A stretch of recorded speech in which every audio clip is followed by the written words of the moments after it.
我有一个解决方案，能够让你摆脱目前所有的困境，一个完美的解决方案。我们结婚吧。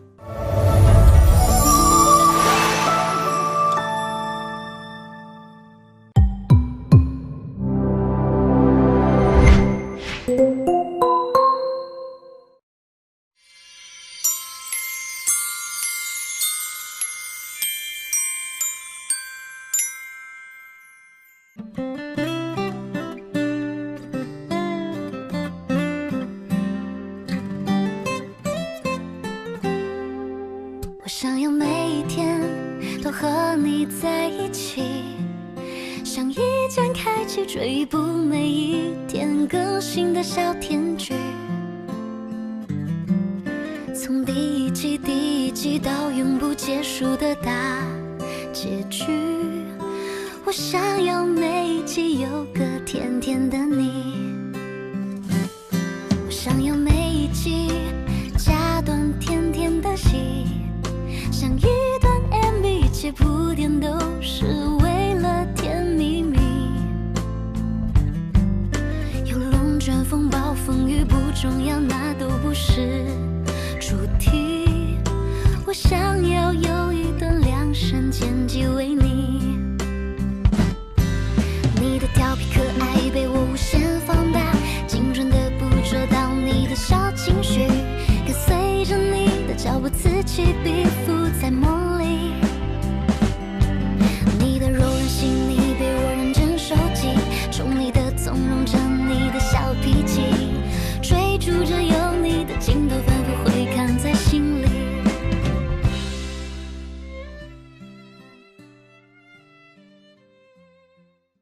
治感冒、抗流感、家庭常备，莲花清瘟邀请您观看《爱的28定律》。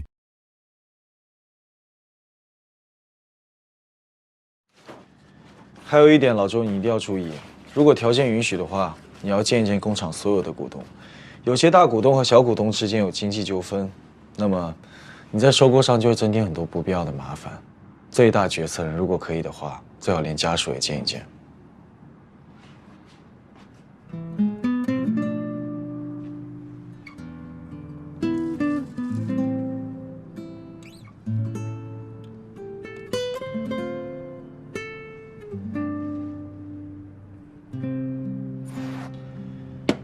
教你最后一招，你今天结束之后呢，找一天晚上去一趟工厂，偷偷的自己去，谁也不要告诉我。为什么？等你去了，也许就有结果了。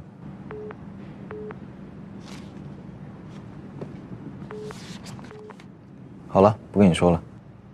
喂，杨华，我想问你个问题。如果有一件事情呢，你做了对你没好处，但可以帮到别人，你不做的话对你没坏处，但对于别人来说是灭顶之灾，你会怎么选？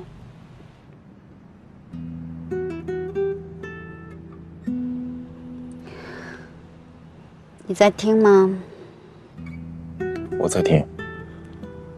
不过我觉得我给不了你答案。一个人的命运从来不是由任何外人决定，一切源于自我的选择。你是律师，你应该比我更明白这个道理。虽然现在是你在问我问题，不过我想你心里应该有了答案。你要的无非是我的鼓励，对吗？可是我这样的选择会是正确的吗？秦诗，你跟我说过你是好律师。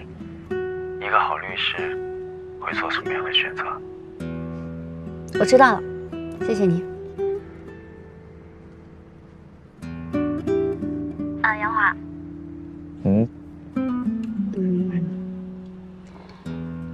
我想请你帮我一个忙。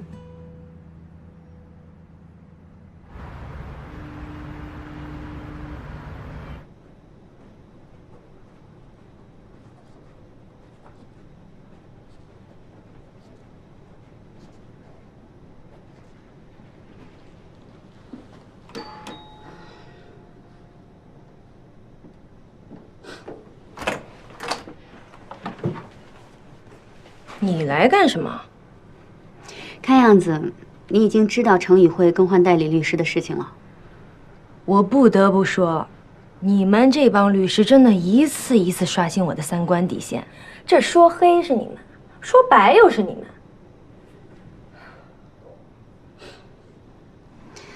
既然你已经都知道了，我就开门见山吧。程宇辉放弃了蓝总，但我没有，所以我这次来不是代表程宇辉，而是代表我自己。我想以我个人名义做蓝总的代理律师，不收取律师费。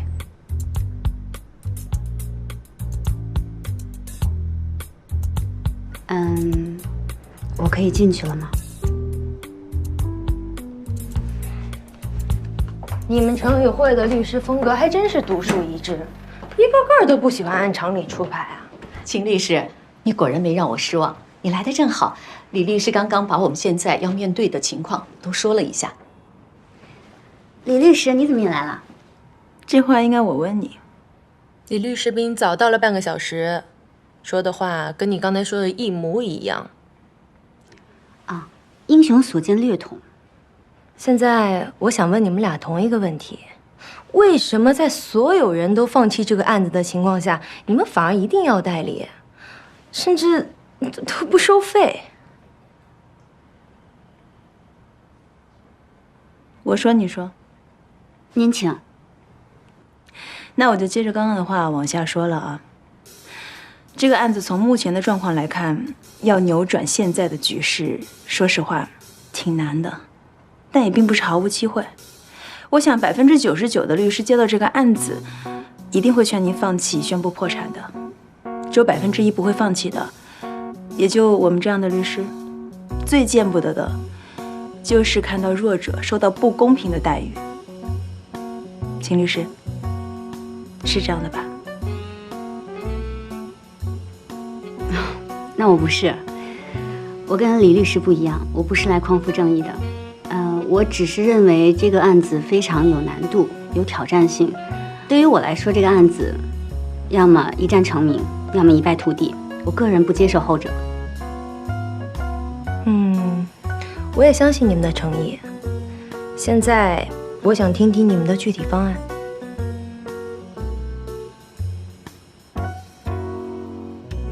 你们的意思是让我撤诉不离婚了？不是不离婚，是暂时不能离婚了。为什么？之前不是说只有离婚才能保住大部分财产吗？之前我们是以为洛威玉兰的债权跟蓝总是没有关系的，但事实上蓝总是洛威玉兰的资金借贷担保人，所以就算离婚，这10个亿还是要由您来还。我们呢还有一个其他的解决方案，为了确保这种方案的可行性，我还咨询了一位专家。蓝总，您要不要听听他是怎么说的？好，您稍等。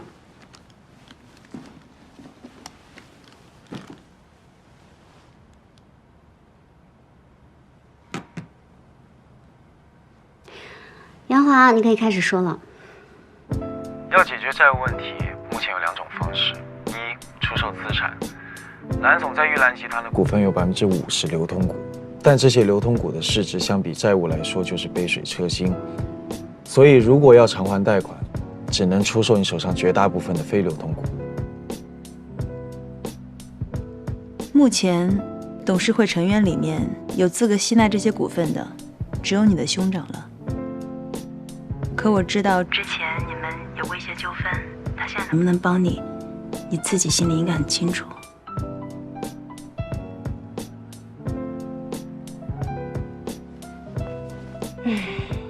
现在我这个舅舅，恐怕做梦都会笑出来。那第2种方案呢？刚才我看了一下，蓝总除了股份以外，还有2个企业。这2个企业目前运营状况良好，虽然已经做出了抵押，但总的来说，如果正常运营，并不会出现坏账。那些债权人的目的也不是为了搞垮你们的企业，他们只想要得到自己的钱。如果他们同意你们继续经营，那么还钱就是时间长短的问题。所以根据你的经验来看，你觉得偿还清债务需要多久？以玉兰集团和其他几个企业目前运营状况来说，保守估计3年左右。当然，前提是他们同意你们继续经营。好的，谢谢，我知道了。这就是你们的解决方案？我不同意。如果说我姨妈之前担保的债务我们承担也就算了，那些乱七八糟的债务凭什么让我们承担？这不公平啊！是不公平，但这就是现实。秦律师的先生已经说了，就是我们有这个想法，也要经过债权人的同意。昨天我见到了陶俊辉律师。他找你干什么？陶律师给了我们一个提议，因为现在所有人都已经知道庞定方先生出逃海外了，那还款的希望都落在了蓝总您身上，所以如果蓝总有一个积极的还债计划的话，他们是可以保证蓝总名下的企业可以正常运营。没错，这是目前唯一的出路了。如果债权人知道蓝总有逃避债务的倾向，那必定将会刺刀见红，鱼死网破。如果走到了司法流程，那您旗下所有公司都将毁于一旦，包括玉兰集团的股份也会保不住的。你们想的太简单了。别的先不说，庞定方离开以后，玉兰集团到底归谁还不知道。是，我姨妈有绝大多数股权，但董事会那帮人是不会让我姨妈掌管玉兰集团的，他们一定会让我舅舅掌权。如果真是那样，你们想用玉兰集团的水灭落微玉兰的火，就绝对不可能。为什么？为什么？因为他们不认为我能管理好一个企业，在他们眼里，我不过只是一个拥有外表没有脑子的无知妇人。叫我一声蓝总，不过是因为我的姓氏，因为这个姓氏，我才拥有了这份产业。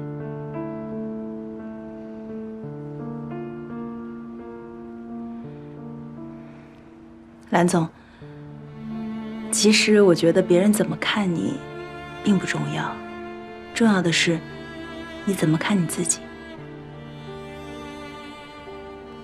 谢谢你们，这件事情我需要时间好好的想一想。单平，替我送送这2位律师。好。蓝总，之前您说过，您这一辈子都被人剥夺了主权，凡事都是别人告诉您应该怎么做。这一次，您可以自己做决定，希望您可以做一个自己认为正确的选择。走吧。那我们先走了。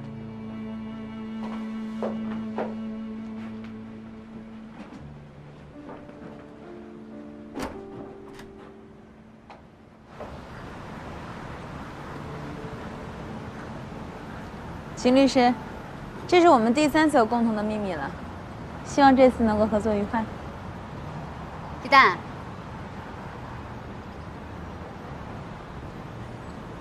一起吃个中午饭吧。你请啊？我请。走吧。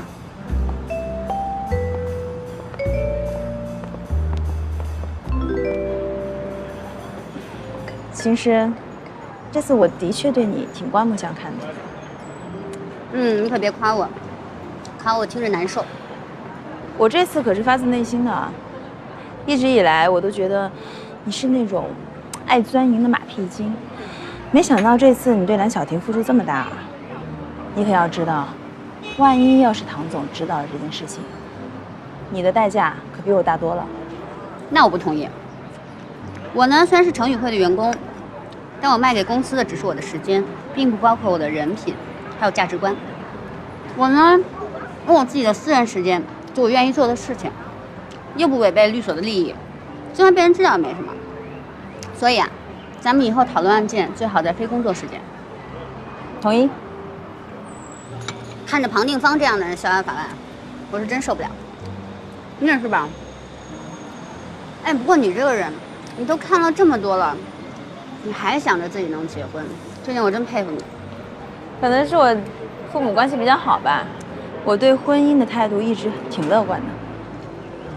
哎，你刚才说，咱俩之间就有3个共同的秘密了，还有哪个呀？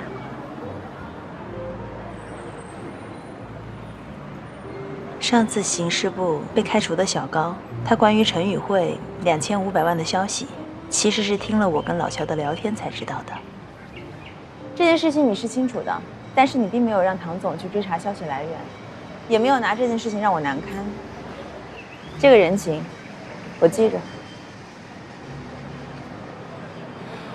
我也不是喜欢欠人情的人，所以还你一个。我的 U 盘。嗯。李律师，我真的不知道你说的是什么。我儿子跟秦氏根本没有结过婚，我见到秦氏这个人也是。这件事情我可以解释。不用。这件事情，我从头到尾都想了很多遍，唯一合理的解释就是你一直在撒谎。你为了让自己的事业迅速升迁，编造了一个完美的婚姻。这件事情最巧合的，也是最出人意料的地方，就是那天杨华突然出现在了现场，而唐总一眼就认出来，把他带到了你的面前。哎，我事先声明一下啊，我可没有挖你的隐私啊，只是你的隐私总是来找我。一开始呢，我就觉得你们这对夫妻貌合神离，有一种说不清楚的怪异。但是我没想到，原来真相这么夸张。哎，秦氏，我真是发自内心的佩服你啊！为了达到目的，你可比我努力多了。你想要什么？我不是一个会在背后捅刀子的人，所以这件事情我没有打算告诉其他人。但是我是一个特别不喜欢弄虚作假的人，所以我劝你自动退出11楼的竞争。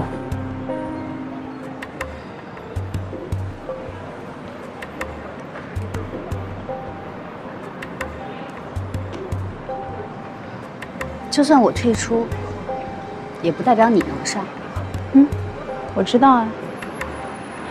秦律师，你可别误会了，我可不是来跟你抢名额的。我就算要抢，也不用通过这样的方式。一直以来，我针对你的目的都只有一个，就是我要公主。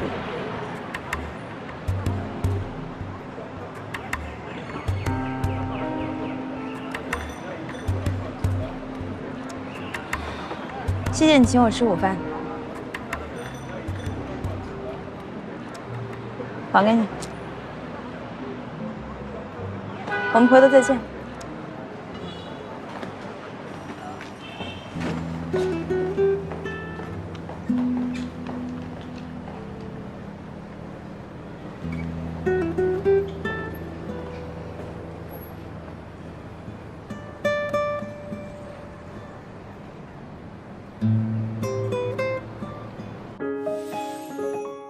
双星人像银冠耳拍 OPPO Reno9系列，邀您精彩继续。你想想看，如果他们已经结婚了，那我还要反对什么呀？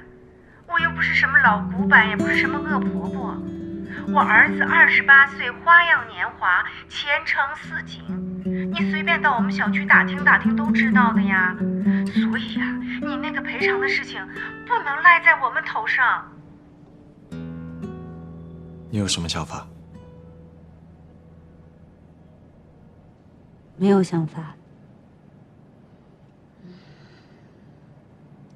这件事情我反复想过无数遍，无解。需不需要我去跟李律师解释？这个事情如今跟谁解释都没有用。不过呢，李代这次倒是让我挺刮目相看的。我以前就觉得这个人假惺惺的，表面上各种无所谓，一肚子心机。人家这次特别光明磊落，完全没想着要检举揭发你，就给你留了一条自杀的路。让我退出11楼候选人。你想不想退啊？你想听实话吗？我当然不想退啊。我走到今天，每一步走的都不容易。我是作弊了，但这并不是我的本意。我隐瞒了自己真实的婚姻状况，我并不引以为傲，而且我在实力上没有作弊。职场对于职业女性是有玻璃天花板的，不仅在律师这一行，每个圈子都是。你知道这2年生育率为什么一直下降吗？就因为有些公司对职业女性太不友好了。我们呢，既要承担繁衍的历史重任，然后又要像男性一样经济独立，上班能升级打怪，下班带娃做饭。你说这容易吗？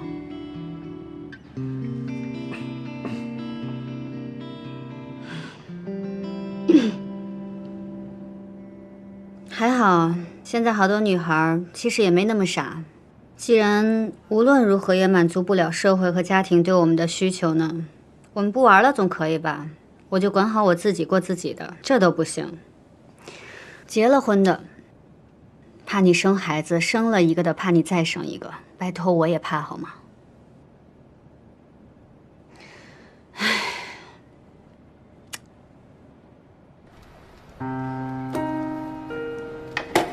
这个 U 盘我明明放在抽屉里，怎么会跑到李代手里？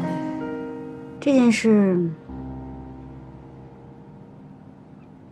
我实在想不出其他的办法了，只有自杀这条路了。大不了换个地儿重新开始呗。就像你说的，走错误的路，注定到不了我想要的终点，我认了。我这边是糊了。希望对你那儿不要产生太大影响。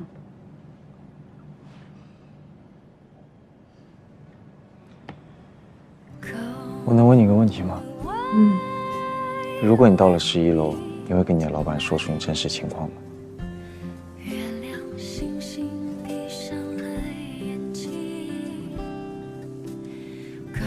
如果我到了11楼，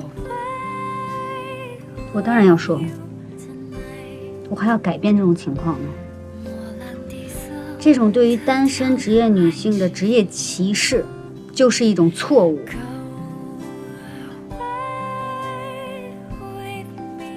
那到时候我可会监督你。你什么意思？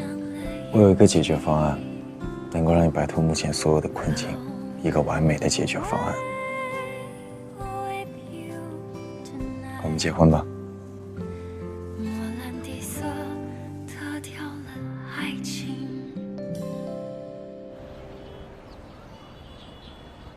哎，嫂子，你那个头发再弄一下。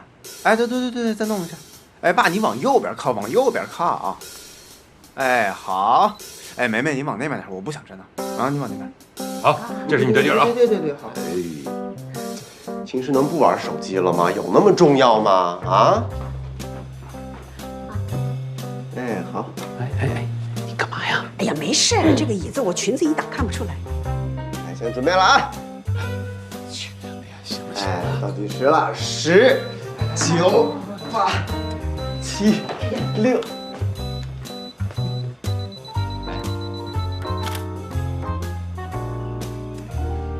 哎呦，爸生日我不想扫兴，有些人识趣点自己出来。不是，秦师，我们拍全家福，你跟这作什么妖？谁出去啊？啊，你赶紧回来！你也知道全家福啊，爸今儿过生日拍张全家福，哪有拍客人的道理啊？拍的谁的全家福啊？哎，你什么意思呀？前妻也是妻啊，生了咱家孩子就是咱家人，对吧？再说了，爸都没说什么，有你什么事儿啊你？少说两句。哎，那个小石啊，这样，你跟爸和阿姨你们3个先拍好吗？哎，我们让一下，让。不是，凭什么呀？不是，都别动，让一下。站好，老二，不是凭什么？你不能老惯着他，爱拍不拍，拍一拍拍。你要干嘛？你要干嘛呀？你要干什么？你给我相信。哎，不是你，哎妈，他掐我他。秦师啊，他是你哥哥，你怎么要掐他？皮糙肉厚，掐就掐了。不行，他是我儿子，你不好掐的。喏，你们看看吧，这种性格，这种脾气，还想干什么？谈恋爱结婚啊？你做梦吧！你做梦！你才做梦！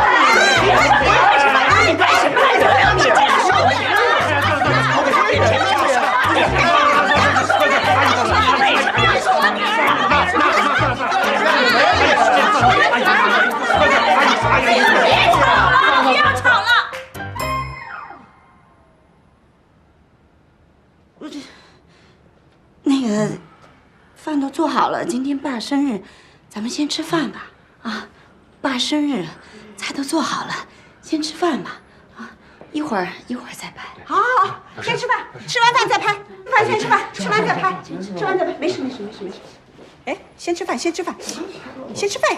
走呀。哦，爸，别生气了啊，先吃饭吧。快点，来呀！过了今天呢，我就70岁了。我这一辈子呀，不追名不逐利，就想做一个堂堂正正的好人，娶个妻子，生几个孩子，挣钱养家糊口，为一家人遮风避日。我这个要求高吗？怎么在人家看来这么容易的事儿，到我这儿就这么难呢？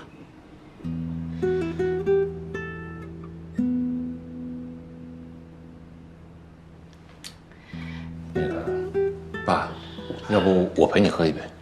哎，文斌，我大儿子，当年生你的时候，我激动的差点晕过去，就跟做梦似的。来，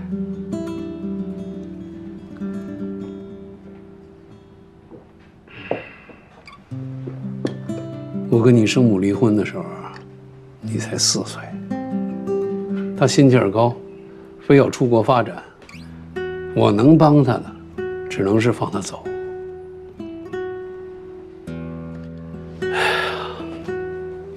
你刘艳妈妈真是对你好啊，视如己出啊。你这孩子也懂事儿，也管她叫一声妈。人家一大姑娘，跟我结了婚就当妈，我能怎么着啊？只能好好待人家吧。那时候苦啊，创业的时候，心往一处想，劲儿往一处使。嘿，后来我才发现，这钱是越来越多了，可是这日子过不下去了。谁讲的日子跟钱有关系啊？我这些年我是总结了，再好的家庭，也经不住别有用心的人天天盯着。刘燕儿啊，你这个臭脾气，你死性不改，你说话能不能分分场合呀？就这件事，我跟你说了多少回了？我跟胡小妹结婚那是干干净净、光明正大的，对吧？好了呀，老秦，今天不用再讲了呀，好不啦？来，过生日啊！好，来，各位，谢谢你们给我过生日啊！生日快乐！生日快乐！生日快乐！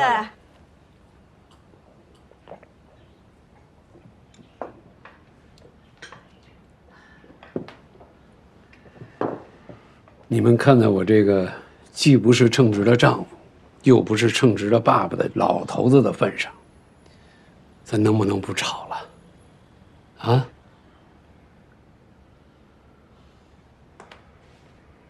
坐在这桌上，就是一家人。我不希望看见你们相互指指点点、吵吵闹闹，有什么大不了的呀？大家都相互念对方的好。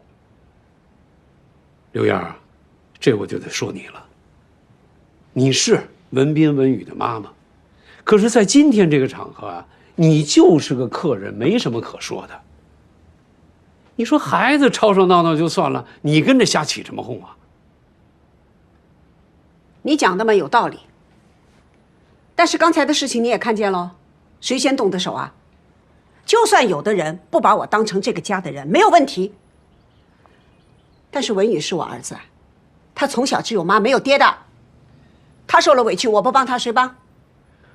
文宇，说起来呀，爸最对不起的就是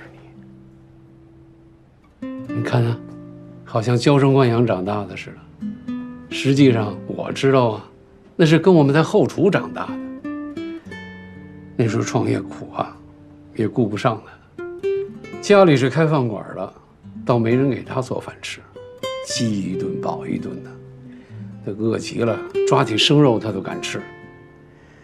哎呀，一想起这些事儿啊，哎呀，爸真觉得对不起你。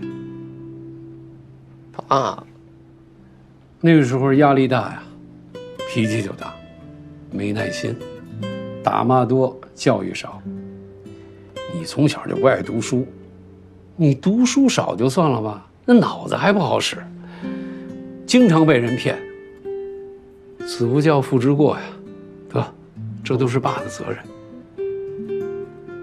爸，你别说了，是我自己不好，但是现在有梅梅陪着我，我再也不会被人骗了，而且我也不会跟梅梅再闹离婚了，我不会再离开梅梅了。不。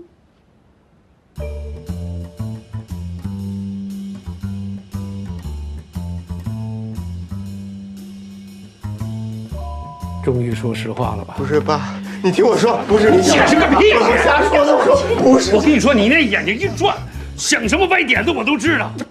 我跟你说没说过，秦家的子女只有丧偶，没有离异。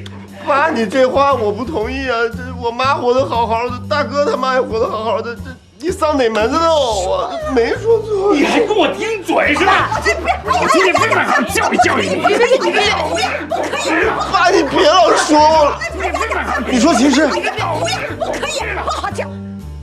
秦诗她有男朋友了啊？文宇，你。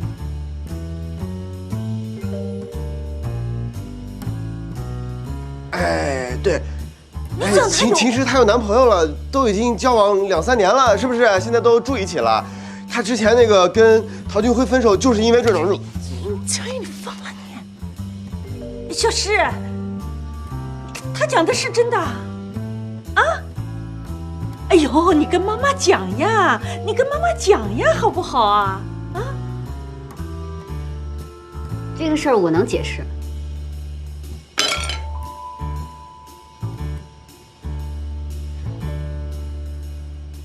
真的，不可以。很好啊，很好啊，绝对不可以。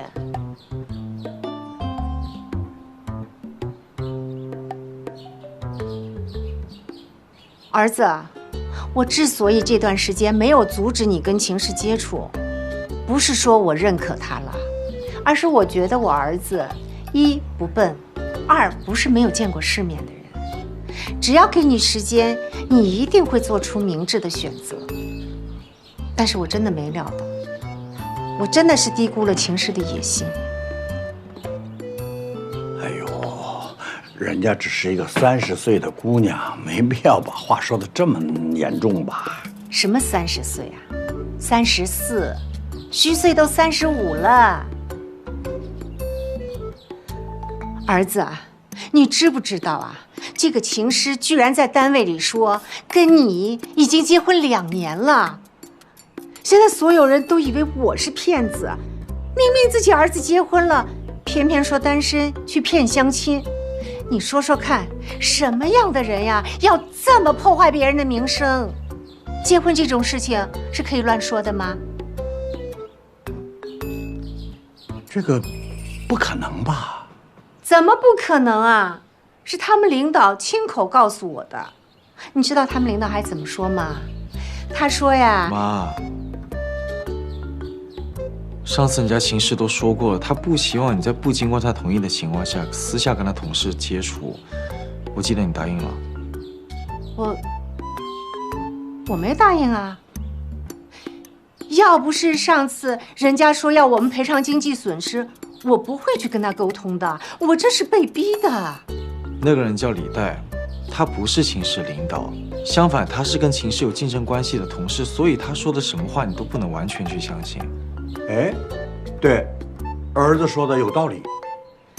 那既然是这样，你就把秦氏叫过来，我们面对面的把事情说清楚。如果真的是我冤枉了他，我可以当面向他道歉。妈妈这个人是最民主、最讲道理的。儿子，你妈说的也有道理啊。不用叫他来了，因为这一切就是我让秦氏这么说的。啊？为什么呀？因为我非常非常的爱他，我爱他爱到不允许有任何人追求他。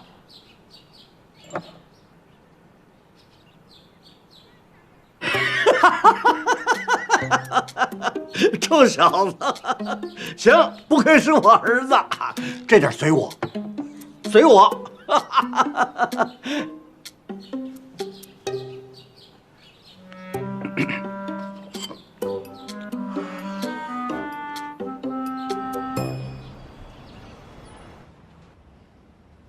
说实话，你不跟陶俊辉结婚，是不是就因为这个男人？不是。说实话，不是。哎呀，好了呀，做什么啦？像个审犯人一样的审人家。人家小诗没有谈恋爱的时候，你在家里着急；现在他谈了恋爱了，你在这里生气，你要干什么啦？阿军啊，这种事情呢，你不好太认真的。现在年轻人通通都是这样的，对感情呢不在意的，就算是住在一起，也不一定是男女朋友，对吧？刘烨，在这件事上没你说话的份儿啊。好呀。他那个叫杨什么来着？杨华。对，你那那个杨华，过2天来一趟。来不了。为什么来不了啊？他在国外工作的，梅梅知道。嗯，对，他那个我前2天刚见他的时候，他就说马上就要出国了。他就是经常被外派到海外工作的。真的啊？就是出国了，他也得有时间回来呀。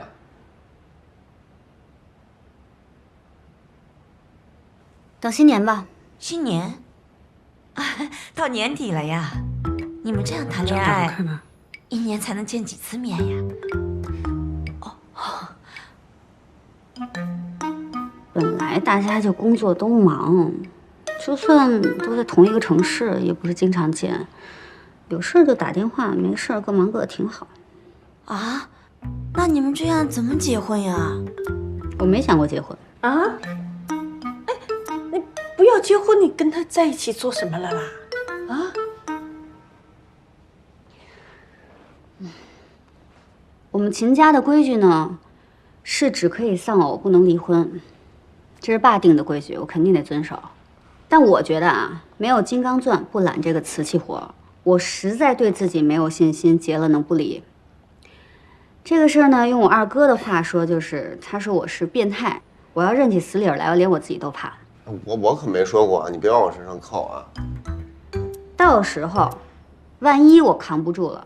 我是自杀呢，还是他杀？爸，您给支个招吧。哎，小诗，别胡说了。有什么不能说的呀？谁说结了婚就万事大吉，不离婚就能幸福的呀？大嫂，你看我大哥现在风华正茂，事业有成，您天天在家不得提心吊胆的，没准哪个小狐狸就扑上来了。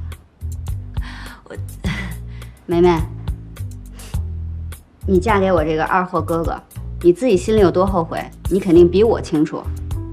看我妈，跟我爸结婚都30多年了，到现在，我大哥二哥还管她叫阿姨呢，不认她。她呢还得在前妻面前唯唯诺诺的，就连我爸生日，去哪儿吃饭吃什么，她都做不了主。你们真觉得结婚幸福吗？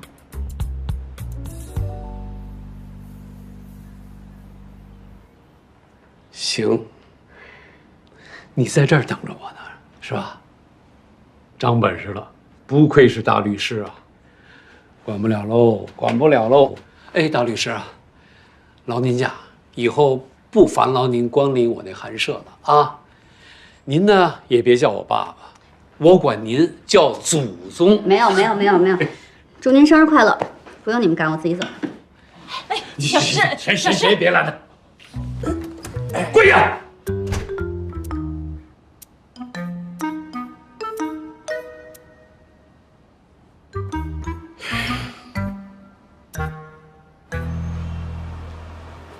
哎，小诗，哎，小诗，等一下，等等。大哥，你别劝我了。我没有劝你的意思，刚才我们院里来电话，让我回趟研究所。你看你能不能顺便送我一下？那上车吧。哎，好。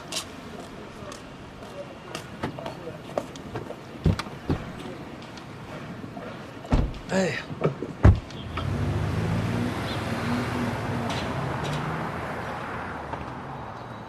哎呦，比文宇还要高还要帅的，哎呀，哎呀，美美呀，那你有没有问他们家是什么状况的啦？啊，他父母是怎么样的？他到底做什么工作，还经常出国啊？阿姨，梅梅刚才不是说了吗？是做金融投资的。哦，听说这一行能赚不少钱呢。对。不过，他到底能赚多少呢？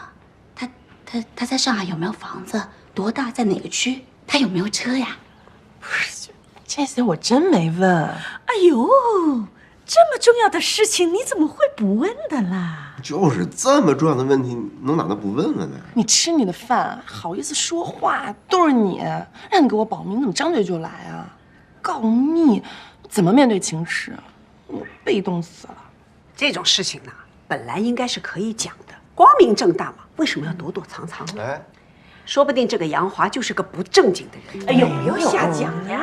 没有的事儿，人挺好的，是什么？就我觉得他有点怪，这什么地方怪了？怪在哪里呀？有洁癖吗？怎么脑子也不好？不是他什么地方怪的啦？反正具体的我也说不上来，但就是感觉怪怪的。嗨，以后你们见了面了就知道了。不过我观察过了，他还是挺细心的，也很体贴，跟秦氏绝配。真的？哎呦！你们这问了一圈都没有问到点儿上，你们得问人家这男方他愿不愿意结婚，是不是？哦，对哦，那他愿意结婚不啦？我哪知道？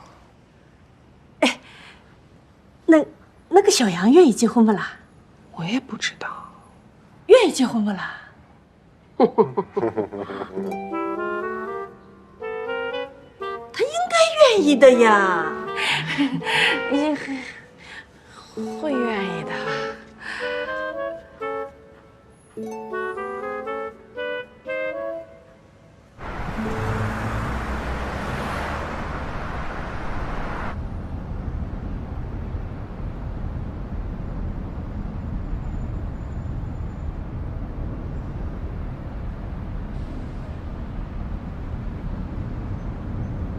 最近挺忙的。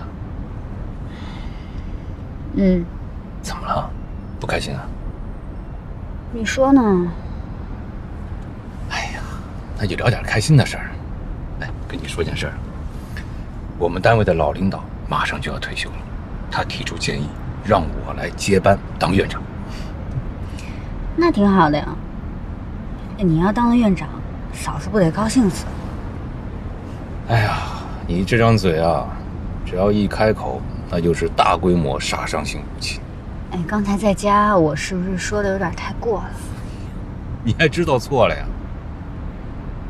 要不我给嫂子打个电话道个歉吧？哎呀，不用，你有这份心就行了。你嫂子啊，不会跟你介意的啊。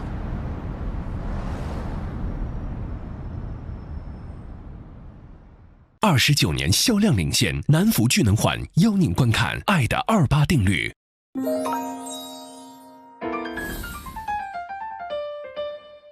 前2节中，我们梳理了恐婚的真实原因。那么接下来2节中，我们会说说如何走出恐婚的困境。在我们今天这样一个时代，其实恐婚还蛮正常的，因为在今天婚姻不是一个必需品，所以它是一个我们走向幸福的选择。但这个选择到底是不是真的能打向幸福，我们其实并不知道。所以不管你如何的郑重其事或犹豫不决，都是正常的。但我觉得比较遗憾的是，有些人根本不知道自己在恐婚什么，就匆匆分手了。所以面对恐婚，我们首先要梳理恐婚背后的原因。哎，你到底是对人性的不确定，还是对婚姻本身的不确定？如果你首先是对人性的不确定的，那我们要追问：是我对所有的人性都不确定，还是这一个人他的人性我特别不确定？那我到底是说放弃了所有婚姻的本身，还是说其实我得放弃这个人，因为这个人没有给我安全感？所以背后到底是什么原因？对于我们调整的方式其实是不一样的。但我今天更想说的是第2个，假设你是对于婚姻本身的恐恐惧的话，那我就觉得这个恐婚就有点太遗憾了。因为在今天这个时代，我们恰恰是婚姻脚本跟爱情脚本都有新的脚本了，而我们的逃避其实逃避的是那个旧脚本。所以，当我们去讨论婚姻的时候，坦诚而深入的交流，其实也是跟我们爱的人重建新脚本的这样的一个转机。很多人在沟通的时候最容易犯的错误就是只是希望别人按照自己的要求去做，这种单方面的说服其实违背了沟通的本质。而我们去讨论我的担心的时候，其实我们是为了寻求共鸣和共识。你是不是对于这个婚姻内的角色跟我想象的是一样的？所以，当我们把这些具象的问题拿出来的时候，你就会发现恐婚没那么严重，它也不见得伤害感情，恰恰它可能成为我们两个人深度碰撞、升华关系的基础。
放弃的关系，变得一起，别放弃，你又在做梦，不知道。